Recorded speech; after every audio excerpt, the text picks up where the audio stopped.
नमस्कार दोस्तों, कमेंट्री 2.0 में आशीष के साथ आप सभी लोगों का फिर से स्वागत है। दोस्तों, मैं आशीष कुमार आप सभी लोगों के सामने एक ऐसी सच्ची घटना लेकर प्रस्तुत हो चुका हूं जो कि आपके दिल को दहला देगी। और ये घटना दोस्तों महाराष्ट्र में एक औरंगाबाद जिला पड़ता है और उसमें एक गाँव है गोरेगांव, वहाँ की एक घटना है।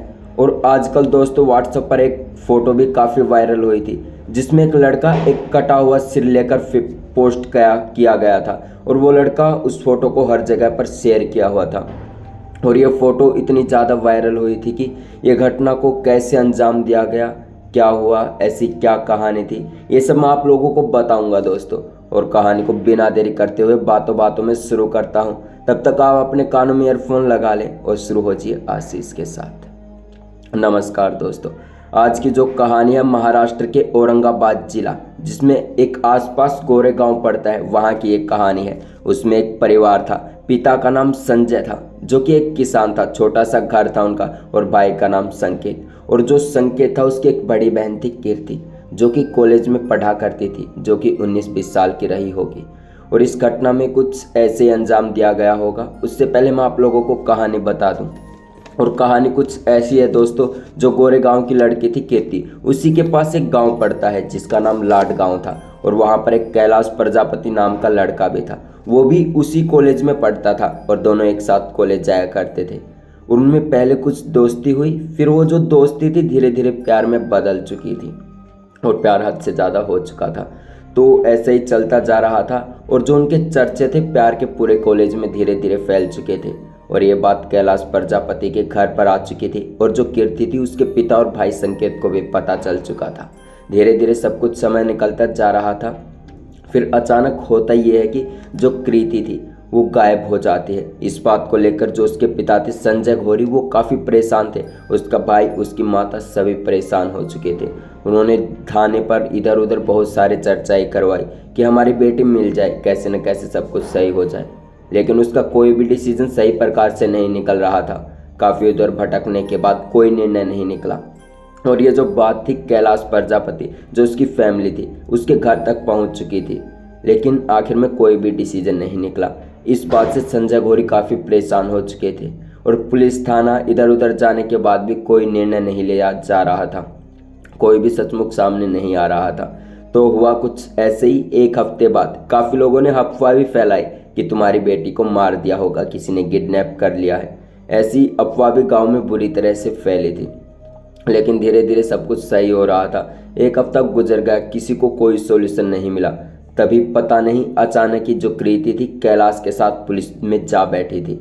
और ये बात उनके घर वालों को पता चले कि कृति पुलिस के पास है, तो वो वहाँ पर आ जाते हैं और जांच पड़ताल करते हैं कि असल में मामला क्या है, हुआ क्या था।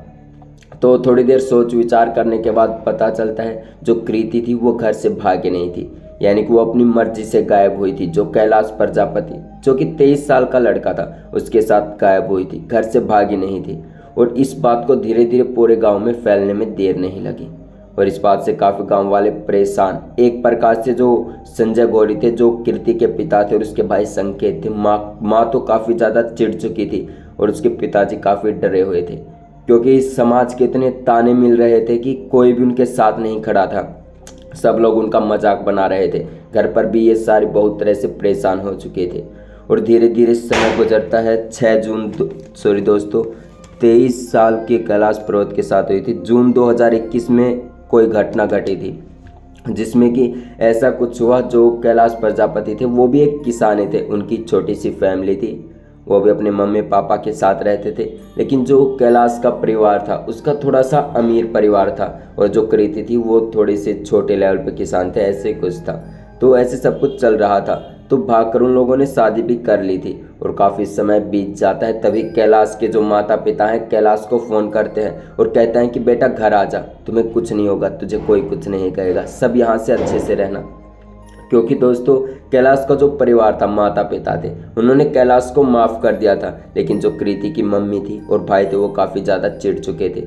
वो किसी भी तरह से हल नहीं निकाल रहे थे, ना ही उन्हें माफ़ कर रहे थे। तो ऐसे ही समय बीतता है तो कृति जो थी प्रेग्नेंट हो जाती है, यानी खुशी का मौका मिलता है। तो कैलाश की जो फैमिली थी काफ़ी ज़्यादा खुश थी, क्योंकि कैलाश की जो फैमिली थी, माता पिता थे, उन्होंने कैलाश और कृति को अपना लिया था। उन्हें कोई भी समाज का कोई भी भय नहीं था। लेकिन ये बात जब कृति की मम्मी पापा को पता चली, उनके भाई को पता चली, तो उनसे सहन नहीं हुआ। तो एक ही दिन कृति की मम्मी और उसके भाई घर पर आ पहुंचे, कृति से हंस लाकर बोले और कहा कि बेटा कोई बात नहीं, ये सब होता है, इस उम्र में ऐसा सब कुछ चलता रहता है, हम तुम्हें माफ़ करते हैं, ऐसा करते हैं। और उनके सामने रोने लगती है कृति की मम्मी। तो ऐसे कैलाश की जो फैमिली थी, माता पिता थे, उनके बिल्कुल भी अच्छा नहीं लगा, क्योंकि कृति की मम्मी जो उनके खिलाफ खटक रही थी, हर एक खिलाफ सबूत इकट्ठा कर रही थी कि ये नहीं हो सकता, ये है वो है। जो कृति की मम्मी थी एक तरफ से लड़ रही थी, लेकिन अचानक ही ऐसा करना, आके रो देना, कुछ भी संभव नहीं संभव कर देना, ऐसा सब कुछ देख के कैलाश के माता पिता काफ़ी गुस्सा थे, क्योंकि उन्हें पता था ये कोई ऐसे ही खेल रचा रही है, ये इसके बस की बात नहीं है, क्योंकि अपनी बेटी को किसी भी हालत में नहीं अपना सकती। लेकिन कैलाश भी कहता है कि ठीक है कोई नहीं। तो थोड़ी ही देर बाद कैलाश वहाँ पर अपने कमरे में चला जाता है और जो कृति के मम्मी भाई आए हुए थे वो भी घर चले जाते हैं कि हाँ बेटा ठीक है जो भी। तो ऐसे ही समय गुजरता है, 4 से 5 महीने और गुजर जाते हैं और जो गर्भवती सही से हो चुकी थी, जो भी थी कृति, और कैलाश भी, मतलब कैलाश के मम्मी पापा खेतों में काम कर रहे थे और जो कृति थी वो भी खेतों में थोड़ा सा हाथ बंटवा रही थी, रोटी वोटी देने गई थी। तो कैलाश घर पर ही आराम कर रहा था, तभी जो वो थे सास और वो दोस्तों जो कृति थी उसकी मम्मी और भाई घर पर आते हैं और वो कृति को खेत में ही देख लेते हैं। तो कृति को बुलाते हैं और जो कैलाश था अपने कमरे में थोड़ा सा आराम कर रहा था, क्योंकि उसकी तबीयत थोड़ी सी खराब हो गई थी, उसे थोड़ी सी आराम की ज़रूरत थी। तो कृति देखती है और अपनी मम्मी और भाई को देखकर तुरंत घर में आ जाती है और कहती है कि मम्मी भाई आप यहाँ बैठिए, मैं आपके लिए चाय बना कर लाता हूँ। कैलाश भी खुश था, क्योंकि जो भी था, जो भी हुआ था, सामाजिक ज्ञान जो भी था, सब कुछ एक तरफ हो चुका था और सब कुछ नॉर्मल हो चुका था। लेकिन कैलाश को नहीं पता था कि ऐसी कुछ घटना उसके खंदर पर ही होगी, यानी जो उसका घर है मकान के अंदर ही होगी। हुआ कुछ ऐसा दोस्तों, कैलाश अपने कमरे में आराम कर रहा था और जो कृति थी उसने अपने मम्मी और भाई को अलग कमरे में बैठा दिया था। तो कृति जब चाय बना रही थी तो उसके भाई और मम्मी पीछे से उसके साथ साथ बातें करते हुए आ गए और कृति जो थी वहीं पर किचन में चाय बना रही थी। तभी जो कांसा नाम का कोई हथियार होता है ऐसा पहना सा, वो लेकर घर पर आ चुका था। जो कृति का भाई था और उसकी मम्मी भी रसोई में आ चुकी थी। तो जब उनके साथ हाथापाई हुई तो हुआ कुछ रसोई में ऐसा कि जो कृति थी उसके हाथ से बर्तनों की गिरने की आवाज़ आई। कैलाश की आंखें खुली तो कैलाश जब रसोई में आया, जब उसने इस भयानक मंजर को देखा कि यहाँ पर हो क्या रहा है, कैलाश ने देखा कि जो कृति की मम्मी थी उसने उसके दोनों पैर पकड़ रखे थे और जो उसका भाई था, छोटा भाई जो 17 साल का था मात्र, उसने कृति के गर्दन पर कांसा से वार किए थे, ऐसे चाकू से वार कर रखे थे और वहीं से खून से लथपथ। पहले उसे गर्भवती था, पहले उसके पेट में चाकू मारा गया था ताकि वो कुछ कर ना सके इधर उधर अपने, मतलब इस बात से काफ़ी खिट चुके थे जो उसकी मम्मी और भाई थे। तो ऐसे वो मारे जा रहा था कांसा, और ऐसे मारते मारते कृति का जो सर था, गर्दन थी, अलग हो चुकी थी। कैलाश ने उन्हें बचाने की कोशिश की और ये मंजर इतना खतरनाक था कि कैलाश से देखा नहीं जा रहा था। उसने जब देखा कि उसका छोटा भाई और उसकी मम्मी ऐसे टांग पकड़े हुए, दोनों पैरों को पकड़े हुए ताकि वो हिल ना सके, ये मंजर जब कैलाश ने देखा तो उसकी आंखें रोन चुकी थी।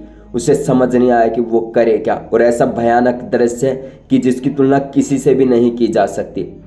कृति की ये दशा देखकर कैलाश ने उसे छुटाने की कोशिश की, उसे बचाने की कोशिश की, लेकिन जो कृति का भाई था उसका मन कुछ और ही प्रकार का था। उसने कैलाश पर हमला किया तो कैलाश कैसे न कैसे करके बच निकला और वहां से कभी अंदर नहीं गया। तभी जो कृति का भाई था वहीं घर से बाहर निकला और उसकी जो गर्दन थी उसे बाहर लेते हुए, ऐसे बालों को पकड़ते हुए ऐसे व्हाट्सएप पर एक सेल्फी ली और वो शेयर करी। व्हाट्सएप, फेसबुक, इंस्टाग्राम पर काफ़ी ज़्यादा ये सेल्फी वायरल हुई और इस घटना को पुलिस तक भी पहुंचाया गया। जब पुलिस ने इन सारी बातों को पता चला, ये सेल्फी देखी, वो जो लड़का जो कृति का भाई था उसके चेहरे पर कोई भी खौफनाक चेहरा, कोई भी वो नहीं, कोई भी झुर्रियाँ नहीं, किसी भी प्रकार का कोई डर भय नहीं, एकदम से शांत और ये देख रहा था। तो ये सब पुलिस ने पता लगाया। तो जब उन्हें पकड़ा गया, अब भी वो कैद में, सॉरी दोस्तों, अब वो कैद में चल रहे हैं। पता नहीं 2021 से केस चल रहा है, और मैं आपको बता दूं दोस्तों, ये जो केस है 2017-19 में आ चुका है। और ये सारे जो केस होते हैं, बताया जाता है कि ओवन किलिंग होते हैं, जो कि अपनी रक्षा के लिए, अपनी इज्जत के लिए किए जाते हैं। तो ऐसा जो कृति को मारा गया था उसके भाई के द्वारा, उसकी मम्मी ने ऐसा किया था। ये ओवन किलिंग थी, यानी सामाजिक जो ज्ञान है, दोस्तों, जो समाज है उसके तानों से बचने के लिए कि ये ऐसा हमारे बेटे ने कैसे किया, ये क्यों किया। जो समाज के ताने थे उनसे काफ़ी परेशान थे उनके मम्मी पापा, और जो उनके पिता थे कृति के, संजय गौरी, वो भी काफ़ी परेशान थे। तो इन चीज़ों से काफ़ी वो हुआ और ओवन किलिंग के लिए मर्डर किया गया था। और ये जो सेल्फी थी दोस्तों व्हाट्सएप पर बहुत ज़्यादा वायरल हुई थी, काफ़ी लोगों ने बहुत ही वो किया था। और ये घटना कृति के साथ कुछ ऐसी थी कि कुछ भी कहो कि दोस्तों अब मैं बता नहीं सकता। जब ये घटना घटी, कैलाश जब ये सब कुछ देख रहा था, कैलाश से बचाने की कोशिश की गई, लेकिन कैलाश वहाँ से खुद डर कर भागा, क्योंकि वहाँ पर उसका जो भाई था कृति का, पता नहीं उसका क्या मन था, उसने उस पर भी हमला करने की कोशिश की थी, लेकिन कैलाश कैसे न कैसे करके वहाँ से भाग निकला था। और ये दोस्तों जो भी ओवन किलिंग की केस है, काफ़ी ज़्यादा केस है, कम से कम 130 केस हो चुके हैं, लेकिन ये ऐसे केस हैं जिनके ऊपर ना ही आगे फाइल बढ़ती है, ये हमेशा पेंडिंग ही रहते हैं, क्योंकि काफ़ी लोगों ने अपने आत्मविश्वास, अपने आत्मसम्मान के लिए सब किया गया है। लेकिन आप सोचिए कृति के साथ वो क्या रात हो, क्या दिन होगा जब उसके साथ ये हुआ, अपने ही भाई और मम्मी के द्वारा उसको मारा गया था। और ये ऐसी थी दोस्तों, काफ़ी ज़्यादा ये सेल्फी वायरल हुई थी और काफ़ी लोगों ने इसे देखा था। और इस घटना में काफ़ी लोगों का बुरा हाल हुआ था। जो कृति के मम्मी पापा थे उन्होंने 1% भी ये नहीं सोचा कि यह हमारी बेटी है, हम इसके साथ क्या कर रहे हैं। जो दोस्तों मेन वजह है समाज के ताने। जो समाज क्या ताने करेगा, समाज से सही दोस्तों किसी को कोई भी मतलब नहीं है। मैं आपको बताऊं तो समाज एक तरफा कभी नहीं हो सकता। और ये सारे जो भी हुआ, ये केस लड़ा, ये जो केस हुआ, ये जो भी मारा गया कृति, ये सब आत्मसम्मान के लिए मारा गया, यानी ओवन किलिंग कहते हैं इसे। और कृति के साथ बहुत ही बुरा हुआ था और कैलाश धरे धरे बैठा रह गया था। तो दोस्तों ये थी आज की कहानी, जो महाराष्ट्र के औरंगाबाद में गांव पड़ता है गोरेगांव, वहाँ की कहानी थी। तो कमेंट में ज़रूर बताएं कि दोस्तों आपको ये कहानी कैसी लगी।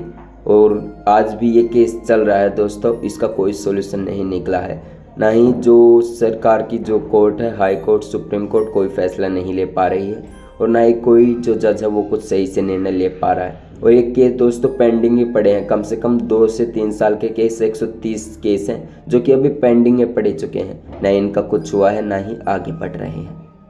तो दोस्तों आज के लिए इतना ही, तब तक के लिए जय हिंद दोस्तों। ऐसी एक और सच्ची खौफनाक कहानी लेकर आप सभी लोगों के सामने प्रस्तुत होऊंगा। तब तक के लिए जय हिंद दोस्तों। अगले कहानी के लिए तैयार रहें। फिर से मिलते हैं अगले शनिवार को। जय हिंद।